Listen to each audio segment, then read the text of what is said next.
sehr, sehr sauberes Ergebnis. Und da würde ich sagen, die meisten Schutzgasschweißgeräte kriegen das auch nicht viel besser hin.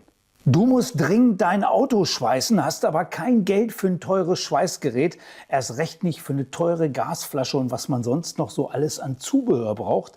Dann gibt es für dich eine ganz einfache Lösung und die heißt Fülldrahtschweißen ohne Gas. Kein anderes Verfahren hat sich die letzten Jahre so unglaublich entwickelt. Du hast ein einfaches kleines Fülldrahtschweißgerät und damit kannst du schweißen ohne teure Gasflasche, ohne teures Zubehör. Und dieses Schweißgerät hier, das gab es vor etwas über einer Woche beim Obi zu kaufen. Das war ein Set, das hat 129 € gekostet mit allem an Zubehör und sogar mit einem richtig guten Schweißset. Das habe ich natürlich auf meinem Kanal ausprobiert und es haben mir Tausende von Leuten kommentiert und viele haben gesagt, mach doch bitte ein Dünnblech-Tutorial, ob man damit auch am Kfz schweißen kann. Und ich weiß nicht, ob das vernünftig funktioniert, am Auto zu schweißen. Wir werden es ganz einfach herausfinden. Ich bin aber guter Dinge, da ich mit diesem Gerät schon 1 mm geschweißt habe und das hat wirklich problemlos funktioniert. Und Fülldraht kann man im Prinzip sehr, sehr einfach erklären. Das ist eine Stabelektrode zum Elektrodenschweißen. Wir haben hier den Kernstab, haben außen drum die Umhüllung und das gleiche Prinzip ist es jetzt auch beim Fülldrahtschweißen. Nur da ist es ein Röhrchendraht und in diesem Röhrchen ist die Umhüllung drin. Und diese Umhüllung, die hier drauf ist, die hat eine Eigenschaft von wegen, die bildet eine Schlacke und bildet Dämpfe. Und damit wird die Naht geschützt und das ist das, was beim klassischen Schutzgasschweißen halt das Gas übernimmt. Sehr einfach erklärt, hat sich die letzten Jahre, wie gesagt, extrem entwickelt und man erzielt damit heute tolle Ergebnisse. Und wenn man das Ganze überbürstet, dann sieht man das an dem Ergebnis hier, da kriegt man da wirklich bildschöne Nähte hin. So, jetzt gibt es noch einen kleinen Warnhinweis. Ich bin Schweißexperte. Ich kann euch zeigen, wie man so wunderschöne Schweißnähte schweißt. Und ich werde mit euch zusammen ausprobieren, wie man Dünnblech schweißt mit dem Fülldrahtschweißverfahren und diesem einfachen Gerät hier, was da möglich ist. Was ich nicht zeigen möchte, wo ich keine Ahnung von habe, wie man sein Auto repariert. Das ist nicht meine Expertise. Ganz einfache Sache und das muss ich immer wieder sagen. Nehmt das hier nicht als Anleitung, nehmt das nur als Anleitung für Schweißen, weil das ist, was ich kann und das ist halt auch das, was ich vermitteln möchte. So, jetzt haben wir genug gequatscht, jetzt gehen wir natürlich in die Vollen. Das heißt, bei dem Set ist ein 0,9 mm Fülldraht enthalten. Der ist natürlich nicht ideal, um Dünnblech zu schweißen. Damit kann man vernünftig Materialien schweißen. Für Dünnblech würde ich einen 0,8er Fülldraht empfehlen oder sogar 0,6er.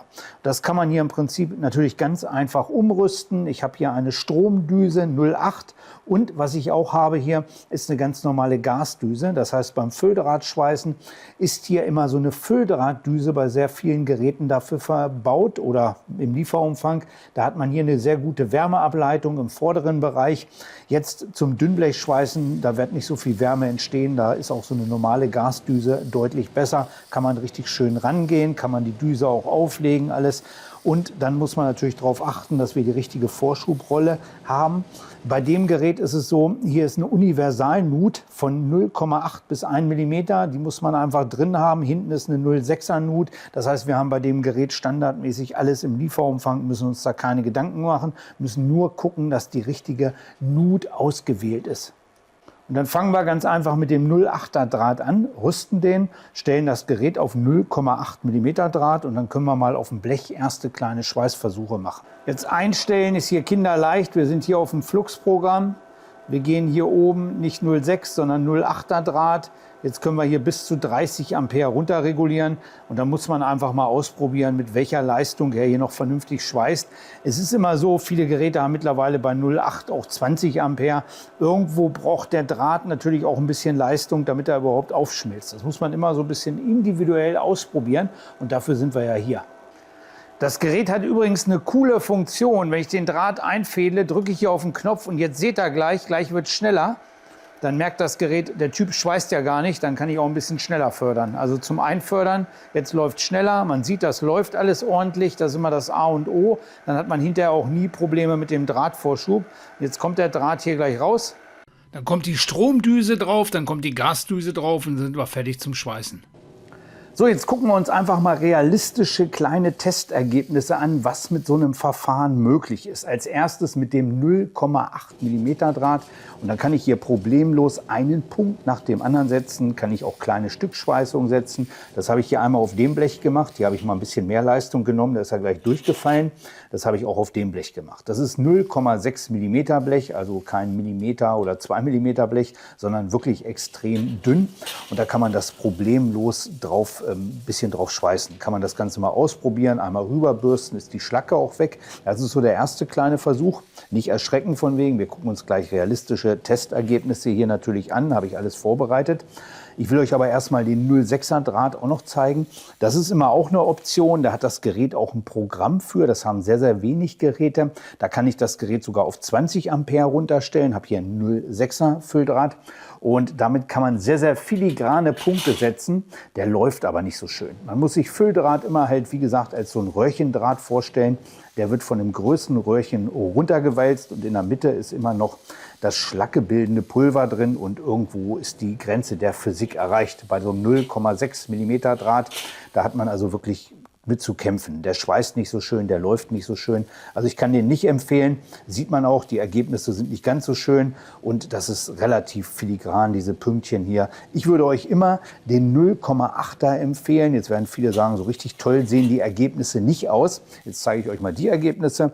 Das ist jetzt einfach ein 0,6 mm Blech und ein 0,6 mm Blech draufgesetzt und dann habe ich das hier einfach mal angepunktet. Einmal ein bisschen rüber gebürstet, da ist die Schlacke komplett weg und dann sieht das wirklich sauber aus. Also punkten kann man mit so einem Fülldrahtschweißgerät und besonders mit dem hier wirklich sehr, sehr gut. Das funktioniert richtig schön. Hier bin ich auch nicht mehr bei 30 Ampere, hier bin ich bei 40 Ampere, weil ich wirklich auch ein bisschen Leistung brauche, dass der Draht vernünftig aufschmilzt. Dann hat man hier sehr schönes, sehr, sehr sauberes Ergebnis und da würde ich sagen, die meisten Schutzgasschweißgeräte kriegen das auch nicht viel besser hin. Das Ganze hier mal im praktischen Einsatz an einem Schweller. So ein Schweller ist dann nicht mehr 0,6, der würde ich sagen, der ist dann wahrscheinlich so um Millimeter stark. Hier habe ich auch einfach mal 0,6er Blech aufgesetzt, einfach mal um zu zeigen, dass es funktioniert. Habe hier seitlich das angepunktet, habe es dann komplett abgepunktet und das funktioniert wirklich sehr, sehr gut. Sieht auch sehr sauber, sehr ordentlich aus. Jetzt könnte man kleine Stückschweißungen setzen oder könnte halt noch mehr Punkte machen, wie man das irgendwo haben will. Das ist so ein kleines Muster, da bin ich immer wieder am Punkten und man sieht hier hinten auf der Rückseite, das ist immer so ein bisschen angelaufen, mehr aber auch nicht. Ich könnte die Leistung jetzt sogar noch ein bisschen hochdrehen. Also wenn ich das machen würde, wäre ich sogar wahrscheinlich bei 50 Ampere, dann würden die Punkte noch ein bisschen mehr verlaufen. Aber das ist wirklich ein schönes, sauberes, ordentliches erstes Ergebnis und da sieht man halt, was mit so einem Verfahren möglich ist. So, und auch wenn man das schweißen will, kriegt man das auf einem gewissen Niveau auch hin. Wenn man da ein bisschen rüberschleift oder so, ist auf jeden Fall auch vernünftig geschweißt. Also Schweißen ist auch problemlos möglich. Da habe ich das hier innen natürlich ein bisschen stärker aufgeschmolzen. Aber das ist auch, wenn ich das mit einem Mic-Mac-Gerät mache, von wegen, ne? Man kann hier schön punkten, man kann hier schön schweißen. Und jetzt werden wir einfach mal versuchen, ob wir den Kumpel hier auch noch mal ein bisschen verarzen können. Und das Erste ist natürlich, dass wir uns das Bauteil vorbereiten müssen. Rost und Zunder kann man nicht überschweißen. Das funktioniert nicht, das muss man abreinigen. Man kriegt so ein Bauteil nie steril sauber, das sollte ganz klar sein. Aber ein bisschen kann man das wenigstens reinigen. Mit der Drahtbürste rüber, mit der Fächerscheibe rüber, dann kann man den gröbsten Dreck entfernen. Und dann nehme ich einfach ein Blech, das ist auch wieder ein 0,6er Blech, könnte man auch einen Millimeter oder irgendwas nehmen. Ich will es mir aber bewusst ein bisschen schwer machen. Dieses 0,6er Blech passe ich von der Kontur ein bisschen an, schneide mir das an der Schlagschere, an der Blechschere ab und dann kann ich das hier anpassen. Kann ich das anpassen und dann kann ich ringsrum anfangen, immer Heftpunkte zu setzen. Und ich habe jetzt ganz einfach das ringsrum geheftet. Man sieht, das liegt hier richtig schön an. Das ist richtig schön rangeheftet, immer mit Punkten. Also das funktioniert wirklich völlig problemlos. Und ich habe jetzt den Bereich hier ganz einfach einmal komplett abgepunktet, damit es hier schon mal richtig dran liegt. Und wahrscheinlich würde man, wenn man sowas so überhaupt in der Form repariert, würde man das dann hinterher hier zuschmieren. Das würde man sicherlich nicht alles schweißen. Könnte man aber auch machen, dass man jetzt immer noch mal einen Punkt wieder zwischensetzt, das immer abkühlen lässt. Man sieht, kleine Punkte bringen auch wenig Wärme ins Material rein und dann kann man sowas auch problemlos mit einem Fülldrahtschweißgerät reparieren. Den Auspuff habe ich mir übrigens am Schrott geholt, weil mir jemand so einen Kommentar geschrieben hat. Kfz Tutorial würde ich mir auch wünschen, dann aber einen richtig, richtig alten, verrosteten Auspuff. Und da bin ich zum Schrott gefahren. Ich sage, Kollege, hast du nicht mal einen richtig alten, verrosteten Auspuff? Und da sagte, da hinten liegt einer, und dann habe ich den mitgenommen. Und das Letzte, was ich jetzt machen werde, ich werde nebenbei hier nochmal das Ganze weiterhin abpunkten. Dann werde ich hier nochmal ganz einfach das abschneiden und das Rohr wieder anschweißen. Weil sowas ist natürlich auch mit so einem Gerät problemlos möglich. Und das ist halt auch so eine Standardarbeit, dass man Auspuff miteinander verbinden muss oder dass man hier irgendwo ein Loch drin hat, dass man ein Zwischenstück reinsetzen muss oder dass man hier irgendwo so einen Halter anschweißt oder sowas. Das ist alles mit so einem Fülldrahtschweißgerät auch möglich. Natürlich nie so sauber, so ordentlich wie mit Schutzgas. Dafür ist es halt deutlich, deutlich günstiger. Und viele schreiben dann immer, Fülldrahtschweißen, das erlaubt der TÜV nicht. Ich sage mal so, wenn das hier übergespachtelt ist und hier wieder irgendein Korrosionsschutz drauf kommt, dann sieht der TÜV nicht, oder wenn es übergeschliffen ist, dann sieht der TÜV nicht, mit welchem Verfahren das geschweißt ist. Selbst wenn man das hier in der Form hat und das dem TÜV zeigt und der das hier die Punkte sieht, wie will der wissen, mit welchem Verfahren das geschweißt ist? Also das ist absoluter Schwachsinn. Ich habe auch mal einen TÜV-Mitarbeiter gefragt von wegen, ob es da irgendwo eine Definition gibt, mit welchen Schweißverfahren das ausgeführt sein muss. Der hat mir gesagt, er kennt das nicht. Er weiß nur, es muss fach- und sachgerecht ausgeführt werden. Und das muss er visuell beobachten oder beurteilen, und mehr kann er nicht machen. Dass also man grundsätzlich sagt, Fülldrahtschweißen ist nicht erlaubt oder so. Aber es gibt da immer so viele. Ich frage immer die Leute, wo steht das? Und dann wissen die Leute immer nicht, wo es steht. Und dementsprechend, wenn es nirgendwo geschrieben ist, dann gilt das Ganze auch nicht. Also lasst euch da nicht verrückt machen. Ich hoffe, das Video hat euch gefallen.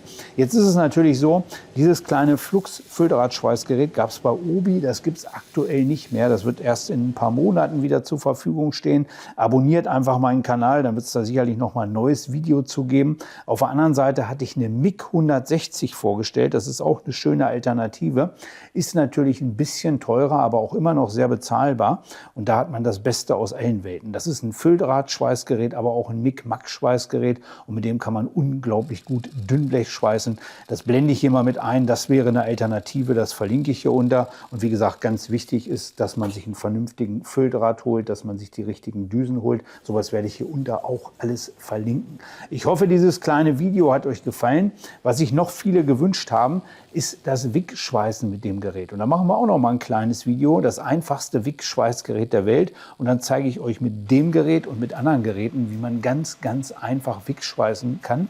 Und auch das muss alles andere als verkehrt aussehen. In diesem Sinne, ich wünsche euch viel Spaß beim Schweißen, egal ob es mit einem Fülldrahtschweißgerät ist oder mit einem 10.000 € Laser. Ihr seid hier immer gut aufgehoben. Bis dann, viel Spaß beim Schweißen, euer Manni.